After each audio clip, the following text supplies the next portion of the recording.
அனைத்து இந்திய அண்ணா திராவிட முன்னேற்ற கழகத்தின் சார்பில் 3வது கட்ட தேர்தல் அறிவிப்புகள் வெளியிடுகிறோம். அறிவிப்பு 1.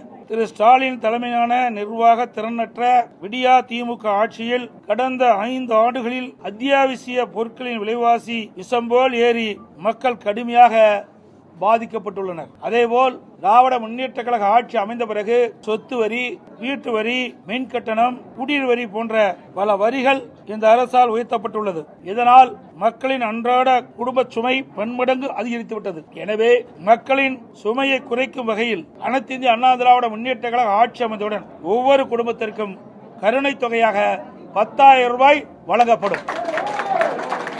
ஒவ்வொரு ஆண்டும் தைப்பொங்கல் அன்று வழங்கப்பட்டு வரும் பொங்கல் தொகுப்புடன் சேர்ந்து 1000 ரூபாய் பொங்கல் பரிசாக வழங்கப்படும். நகர பகுதியில் நடைபாதை ஓரமாக கடை வைத்திருக்கும் சிறு வியாபாரிகள் கூட்டுறவு வங்கியில் வாங்கிய கடன் முழுவதும் தள்ளுபடி செய்யப்படும். அறிவிப்பு 3. மீன்பிடி தடை காலங்களில் மீனவர்களுக்கு தற்போது வழங்கப்பட்டு வரும் நிவாரண தொகை 8,000 ரூபாய். இந்த 8,000 ரூபாயிலிருந்து அதிமுக ஆட்சி மலர்ந்தவுடன் 12,000 ரூபாயாக உயர்த்தி வழங்கப்படும். அறிவிப்பு 2. வேலைவாய்ப்பு அலுவலகங்களில் நம்முடைய இளைஞர்கள் பதிவு செய்து வேலைக்காக காத்திருக்கும் பட்டதாரிகளுக்கு மாதந்தோறும் 2,000 ரூபாயும், +2 வரை படித்து வேலைவாய்ப்பு அலுவலகத்தில் பதிவு செய்துள்ளோருக்கு மாதந்தோறும் 1000 ரூபாய் உதவித்தொகை வழங்கப்படும்.